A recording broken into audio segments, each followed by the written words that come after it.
Hello, this presentation is called Bridging the Gap. My name is Joy Campbell. I'm a student in Education 631, and the organization that I am using for this presentation is Calvary Chapel Academy, which is a pre-K through 12th grade school in West Melbourne, Florida, with approximately 850 students.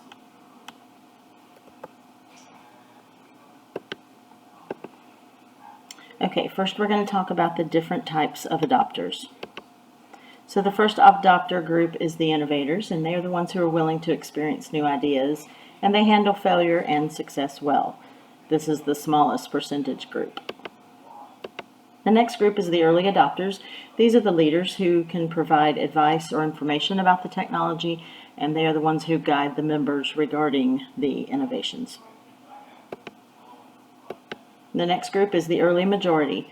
So this is the group of people who are the first to adopt innovation or technology, and the people who have good interaction with the members of society or of the group, but they typically are not in the position of a leader in the group.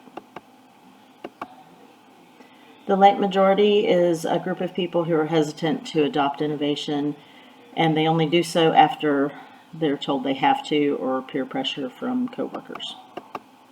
And the last group is the laggards. The laggards adopt innovation only after seeing how it's used, that it's successfully used, and they're always pretty skeptical of innovation in general. So for this project, I am using, again, Calvary Chapel Academy, and to introduce a new form of technology in my school, it's highly probable that the innovators are the ones to come up with the ideas to be implemented. And as is stated in an article in EDUC in January 2023, innovators are venturesome people. They are willing to try new products at some risk. And the early adopters in this scenario would be members of the admin team who want to see the new technology implemented. These early adopters are guided by respect. They are opinion leaders in their communities and adopt new products early but carefully. And that is from the same article as the previous paragraph there. This would be people like the head of school, the various principals of the different divisions, the high school, the middle school, the elementary, and early ed, and any other key members of the admin team. The early majority group, now these are the teachers who are probably already using technology in their classroom and enjoy learning new things. They are the ones that are going to be asked to help the late majority and the laggards overcome their hesitations of using the new technology. They are leaders among the group, and they're ones that people typically listen to and trust. So the late adopter groups are the late majority and the laggards. And so the late majority group in this scenario would be the teachers who have been teaching probably around 10 to 15 years or more, who typically like to do things the same way every year, but are willing to try something new if they've had time over their summer break to play with the technology, to get used to it.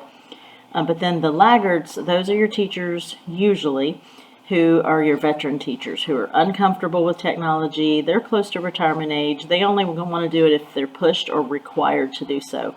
And even then, they're only going to use it as little as they can get away with. They are skeptics by nature, and they want to make sure first that it's going to even work before they adopt it. And that's from the article in our required reading by Sahim.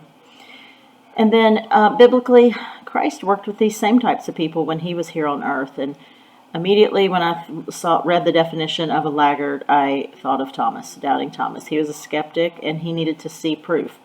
But Jesus being Jesus, he didn't judge him for being that way. He understood Thomas and met him where he was and provided that proof, just like we need to do with our late majority group and laggards.